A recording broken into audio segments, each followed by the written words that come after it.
Namo tassa bhagavato arahato samma sambuddhassa.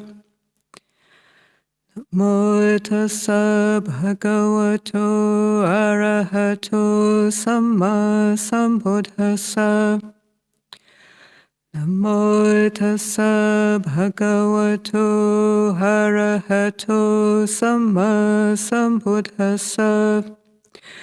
Buddhang Dhammang Sanghang Namasami.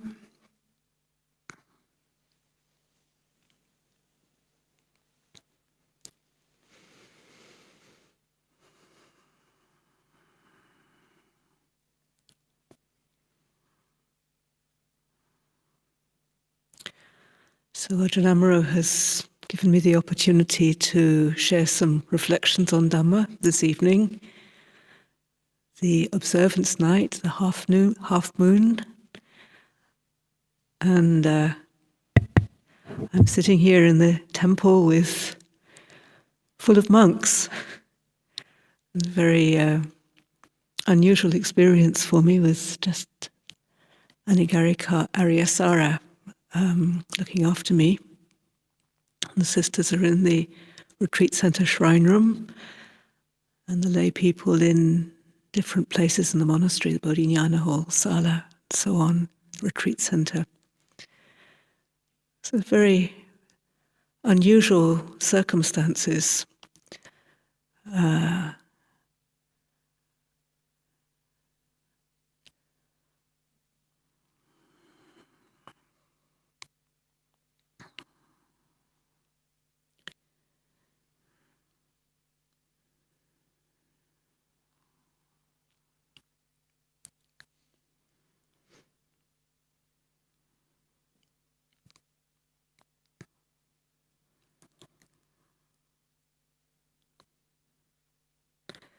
So all of us are here because we're interested in liberating ourselves. We're interested in freeing the heart from suffering out of a sense of faith, of confidence in the teachings of the Buddha and this tradition that we're part of that's been handed down to us over many generations. The forest tradition of Thailand, and Lumpur Cha, Ajahn Mun, and the great masters who practiced in the jungles in a country very far removed from 21st century Britain. And yet the practice is the same. The outward circumstances are different. We don't have mosquitoes here, except in the summer, just a very few mosquitoes. It's much cooler. This evening it's quite chilly. There's a frost. Clear, beautiful sky, the stars.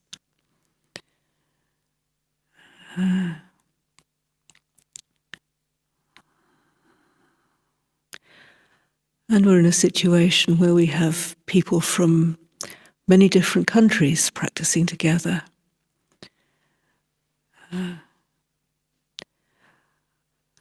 Some of us who've made a commitment to live as monastics, and also a significant number of people who are practicing within the lay form, living in the monastery here. Some who've been here for many years, supporting us, supporting the monastery, and others who are just staying for a few months to enable us to have this time of retreat, this time where we set aside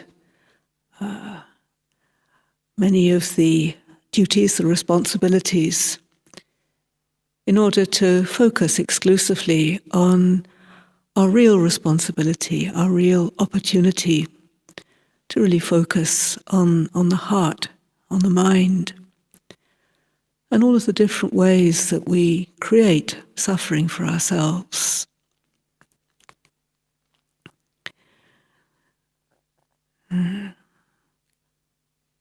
We've heard many, many teachings over the years, and some of us have given many teachings. And this is important because we need to be reminded. And we need a lot of encouragement. I think particularly during a time of retreat, where circumstances are very favourable for practice. Not many distractions, a lot of quiet. We're not talking very much at all, so there's not a lot of conversations that we have to have or that we need to listen to. And this gives us an opportunity to attend more closely to the conversations that go on inside our heads. Or maybe it's more a monologue. A monologue telling us what we should be doing, what we are, what we've done that's not very good, perhaps how we'll never be any good. Some of us may have that kind of monologue. For others it may be a more kind of, we might have a plan. The different kinds of meditation we're going to do over the next weeks and months, and the progress we're going to make. And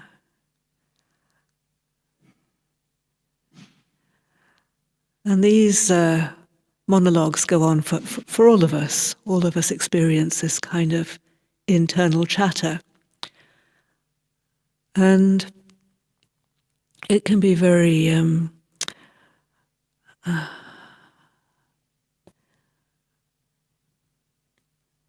very frustrating, because we've heard about the quiet mind, we've heard about samadhi and the calm mind, and this is what we'd like, and yet this chatter can seem to go on and on and on.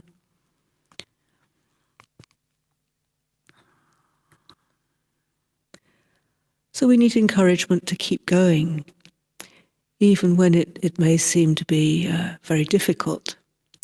One of the things that can happen is that we can have a lot of memories, a lot of things that we remember, that some things, happy memories, but we also may remember quite difficult things that have happened to us in our lives. And these may come bubbling up, in our quieter moments, maybe on our walking path. We may find ourselves remembering painful, difficult, humiliating experiences. Or we may find ourselves remembering things that were extremely pleasurable, things that we experienced before we became nuns or monks, a feeling of wanting to return to those pleasant experiences or to recreate them. We may find ourselves feeling disturbed by some piece of information we've received, maybe something we've just overheard a conversation, or heard some piece of news. And there's this pandemic happening all around us, and some of us have heard news of what's happening with that, or what the government's doing in response to it. And this can also be very disturbing to the mind. We can feel a lot of fear, a lot of concern, or maybe a lot of righteous indignation. How could they do this? How could they say this? They've got it all wrong. We may find ourselves thinking and planning. All these things can arise in the mind when there's nothing else to distract us.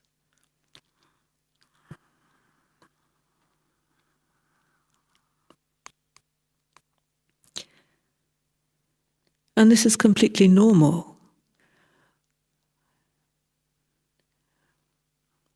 Sometimes people think that as soon as you become a nun or a monk, as soon as you sit down to meditate, the mind goes completely quiet.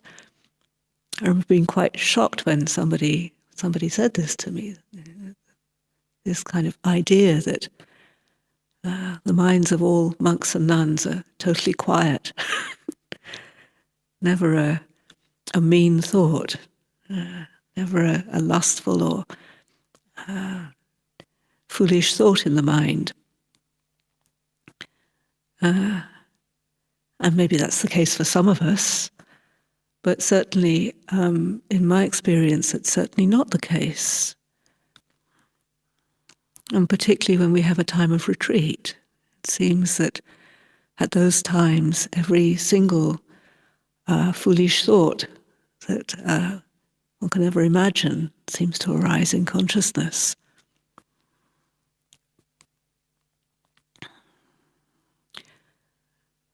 We might feel a complete failure if we imagine that our practice is about making the mind calm and empty, if we think that that is liberation.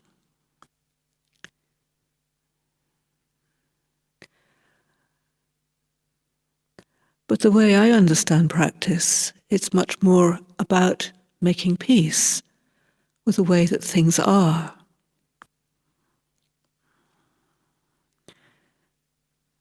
I've been interested in listening to Ajahn Amaro's morning reflections the last few days, just really encouraging us to establish present moment awareness. Around the most basic things.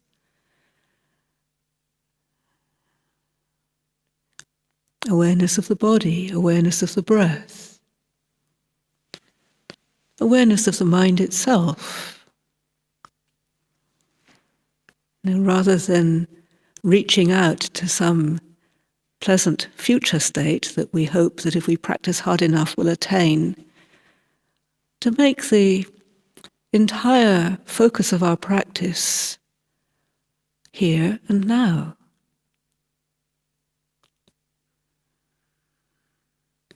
This requires an enormous leap of faith.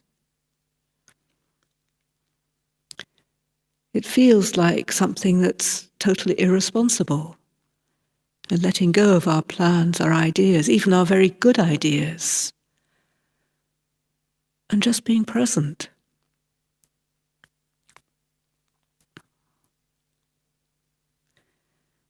But actually it's a really wonderful invitation.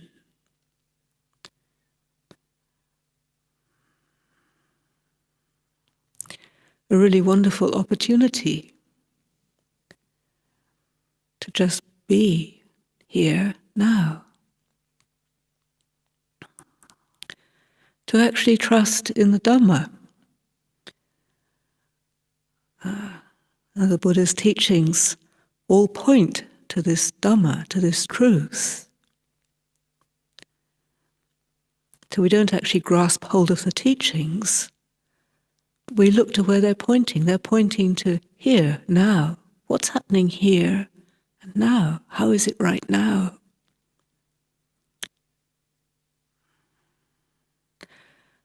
Really trusting that this is what's going to support us. This is where liberation lies. In this moment. In relinquishing the struggle for things to be otherwise. Just resting in this moment, in the here and now.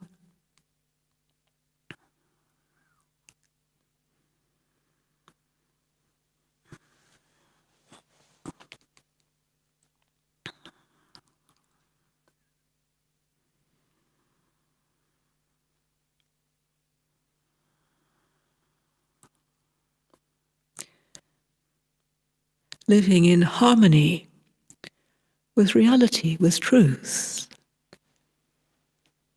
Allowing everything that we do to accord with that reality, that truth.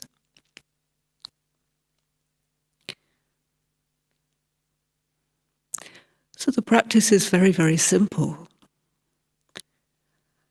And because of the way that we've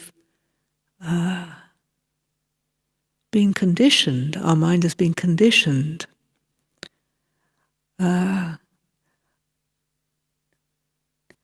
it requires an enormous and very particular kind of effort.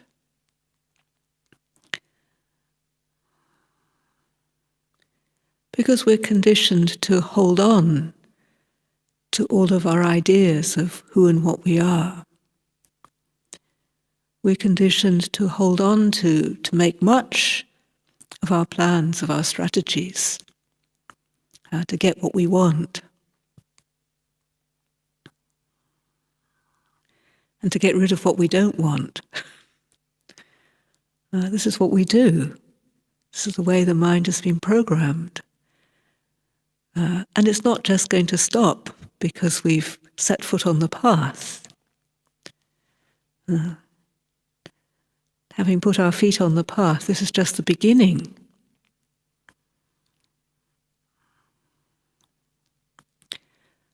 So our attentiveness to what's happening here and now requires that we attend to the mind as it is.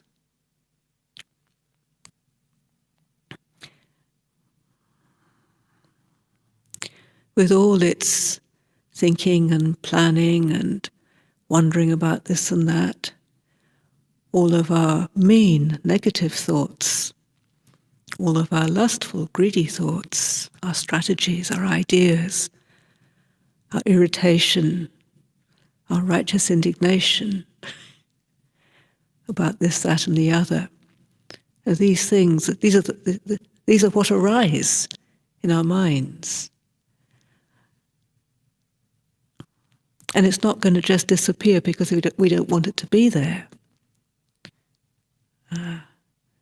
Unfortunately, that's not how it works.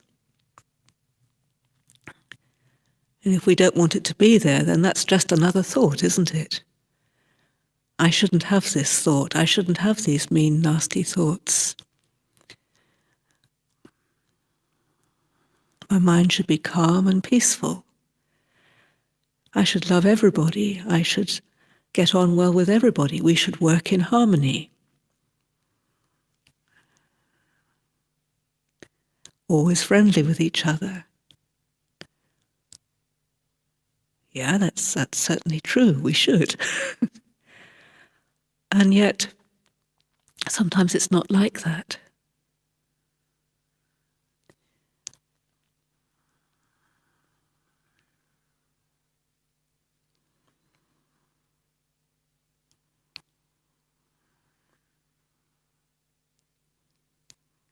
So we should establish presence. This is the most skillful thing that we can do. Attend to the mind, the body, just the way they are. Notice what's happening. When there's a sense of calm and inner ease and well-being, we can notice that. We can enjoy that pleasant state. That's allowed. There's a sense of ease and happiness. That's allowed. Just resting in that pleasant mind state without clinging, without attaching to it, letting it be, letting it go, letting it change.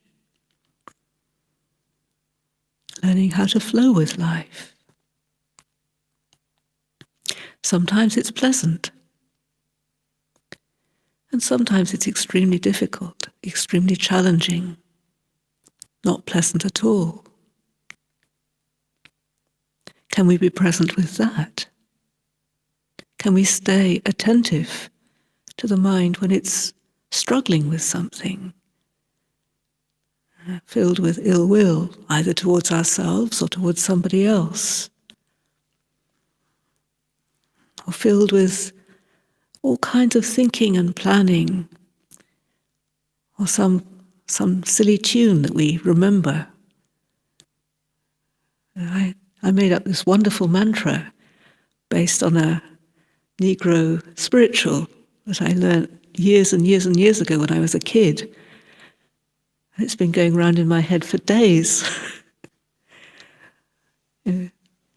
And just seeing that the practice is not, I'm not going to get rid of it because I don't like it, but just bearing with it, allowing it to be there when it's there, noticing when it's gone, when it's not there.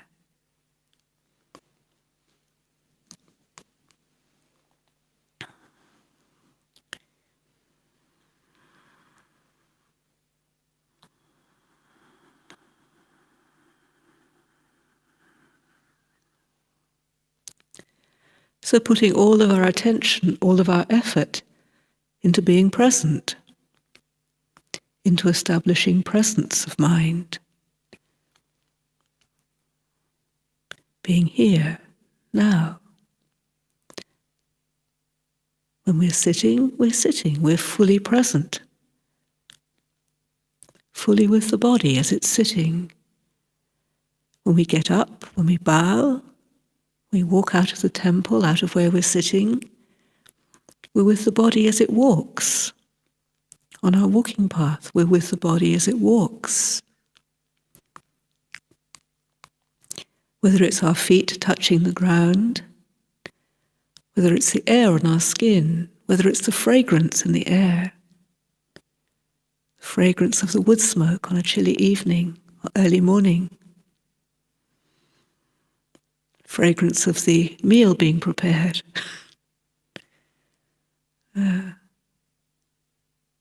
Noticing the changing light coming to our senses, hearing the quiet, space around us.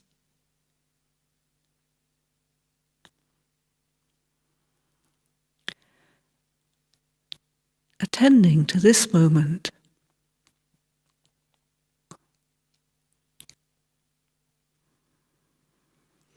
And when there are thoughts in the mind about who and what we are, or what we have been, or what we have done, or what we might do, or what we should do, or thoughts of people that we love, that we care about, who are far away, thoughts of people we've hurt or been hurt by. When these things arise in the mind, we're present with them.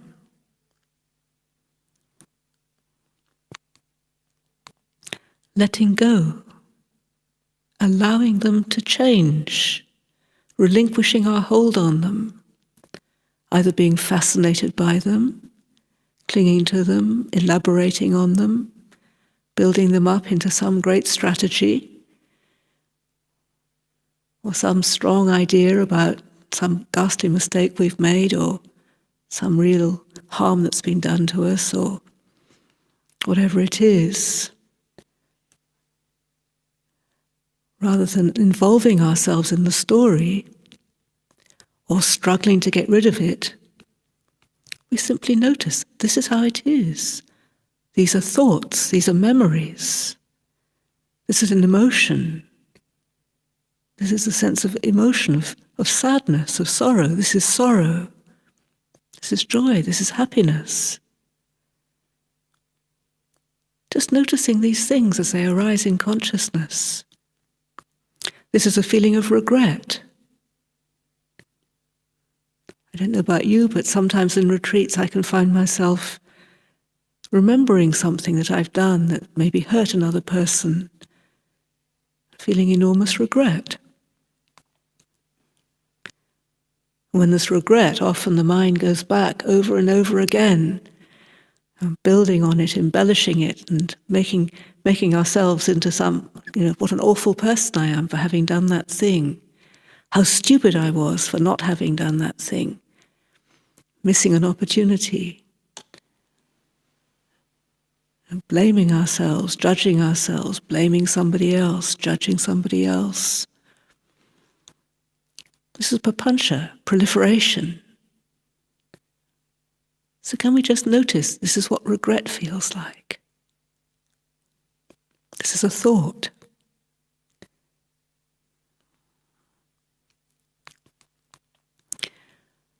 So we use language as a skillful means to anchor the awareness. This is a thought, this is a memory, this is what it feels like to feel sad. And anchoring the awareness in the body.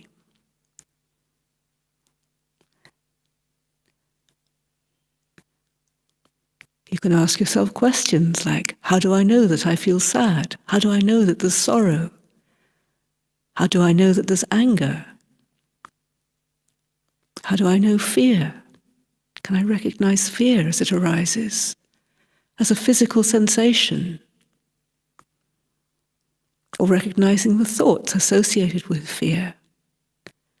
That's tricky because it can be difficult to catch the thought before one's pulled into it, pulled into a whole chain and pattern of reactivity.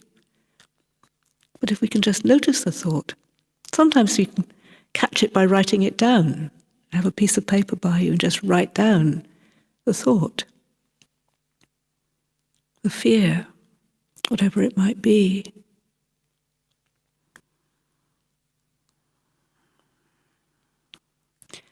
So our practice is about becoming more and more skilled at catching thoughts, at remaining present when there's fear, anger, sorrow, grief, when these emotions are present, excitement, looking forward to something, excited about something, dreading something.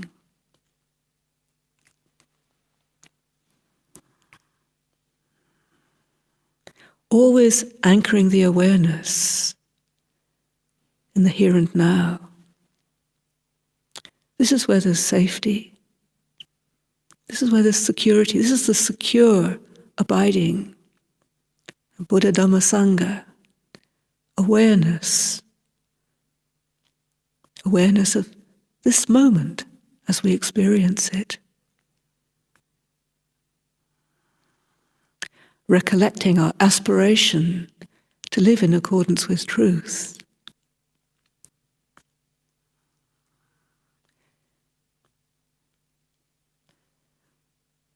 It doesn't make sense intellectually, but in terms of our practice, it's the only sensible thing to do. Otherwise, we just go round and round, trying to find peace, happiness, security in a world that can never, ever provide these things for us.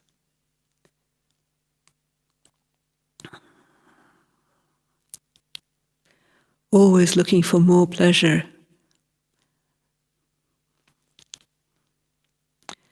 more of a sense of ease and well-being in the future, trying to get rid of, trying to get away from what is difficult. Liberation is here, now.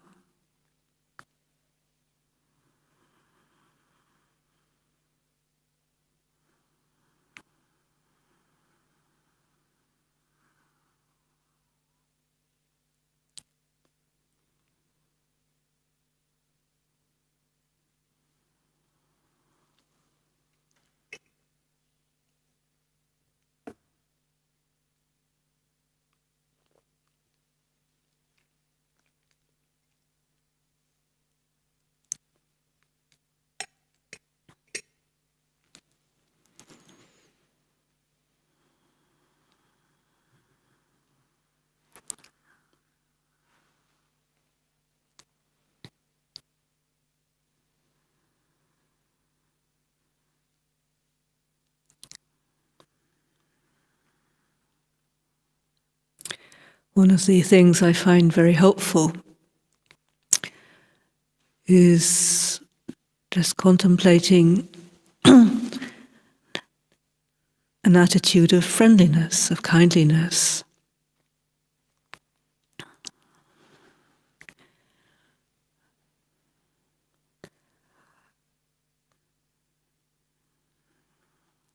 A sense of really wanting the best for myself,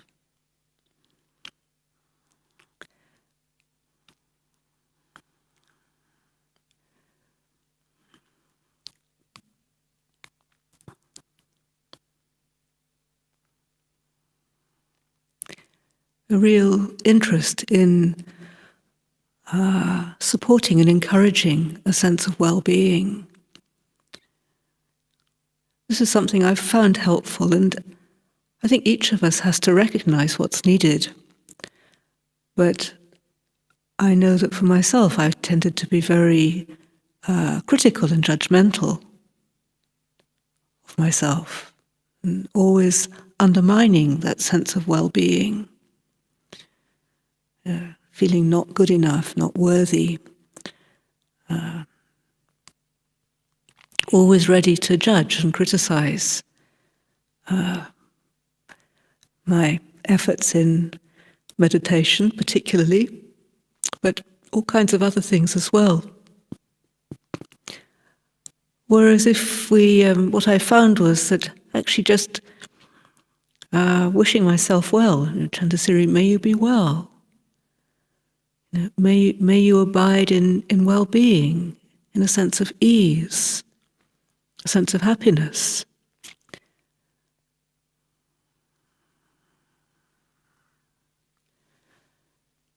This brings a kind of encouragement, a kind of interest and enthusiasm for practice. And if we're always undermining ourselves, we quickly get discouraged.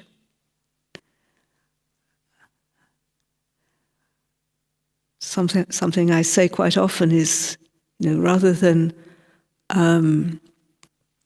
practicing to feel happy, it's actually helpful to begin one's practice on a basis of well-being and happiness. So to find ways to generate this sense of gladness about our lives, celebrating the fact that we're living according to precepts, that we've set foot on the path. This is a cause for celebration. And then the heart can rest more easily.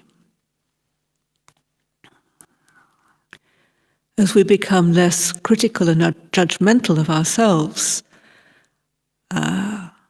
we're better able to encourage and support others in their practice. Even when people are really making life difficult for us, there can be an attitude of kindliness, of well-wishing.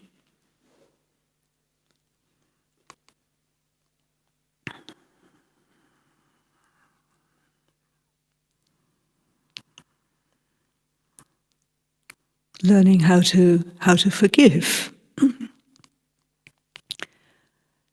how to forgive ourselves for not being perfect, and how to forgive others for their foolishness, whatever it might be. Learning how to celebrate the goodness, the brightness of others. And one of the lovely things about living in a monastic community is we live with each other for long, long time. I've known some members of the community for over 40 years. Others obviously a much shorter time, but even knowing people for a very short time, you have a chance to see how people benefit from their practice, benefit from living in this way. And this brings a real sense of gladness, sense of delight, happiness, mudita.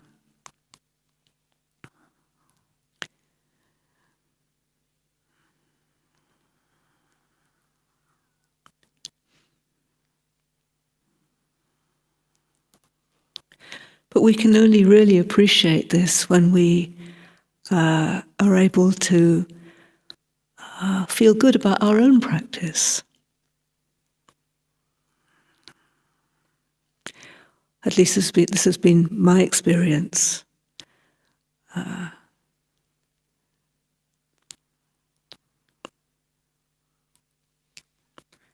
be able to really relax and enjoy the good fortune of others, to see them grow and flourish in Dhamma.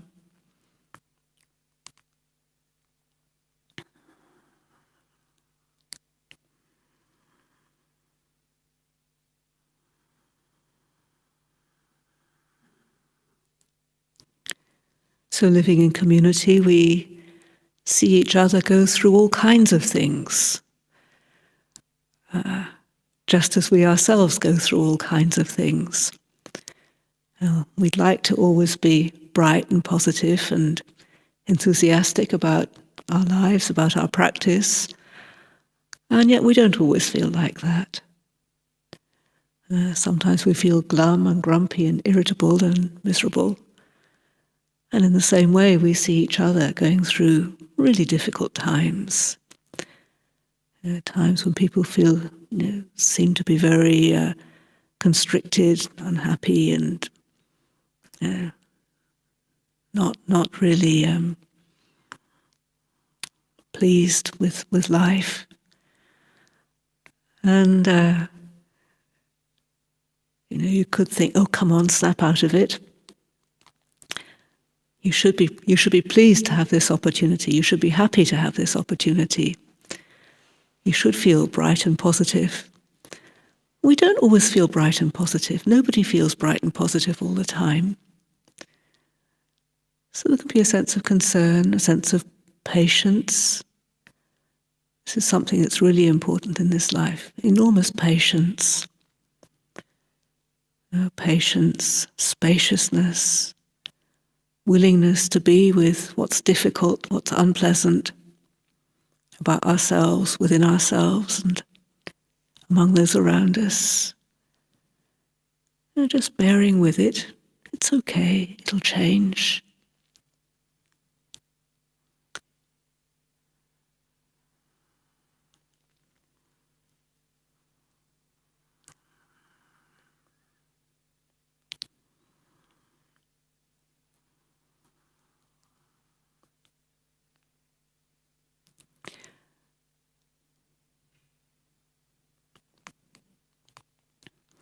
So this practice, this faith, this path that all of us are on, here, present, observing, things arising, ceasing, changing, learning how to hold steady with it all, to participate in life. As things arise and cease, within us, around us.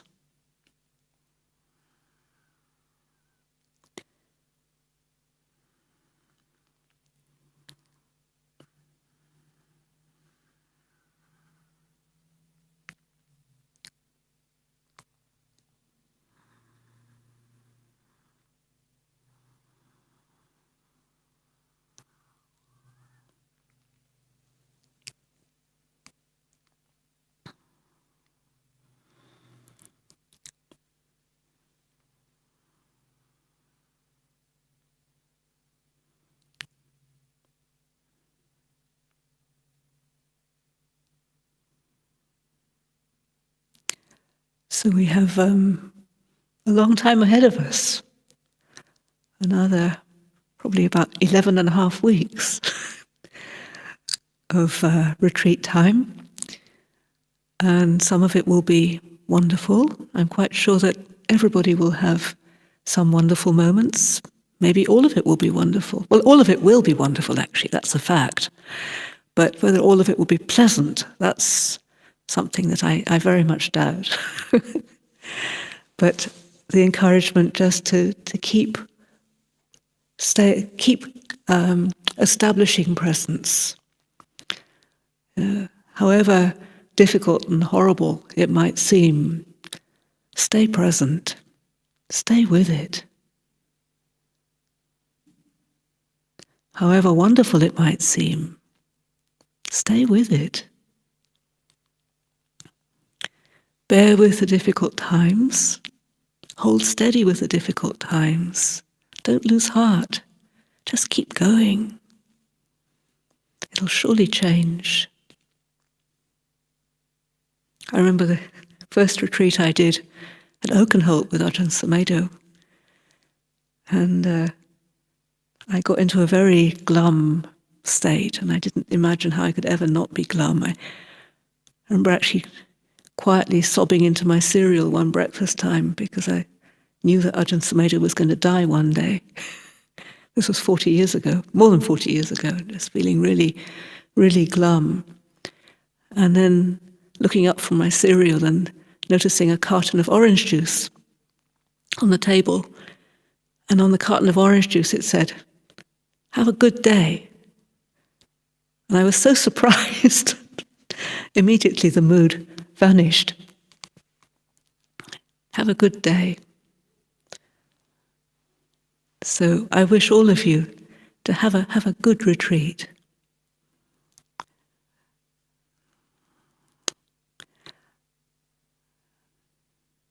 And may we use this as an opportunity to cultivate more and more skill in letting go of our less skillful habits and ways of seeing things.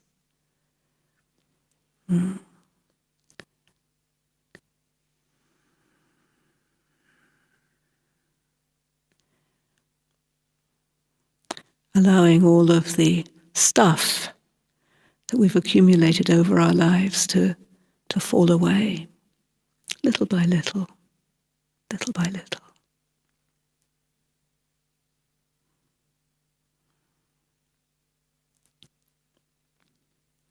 So I wish everybody perfect liberation in this lifetime,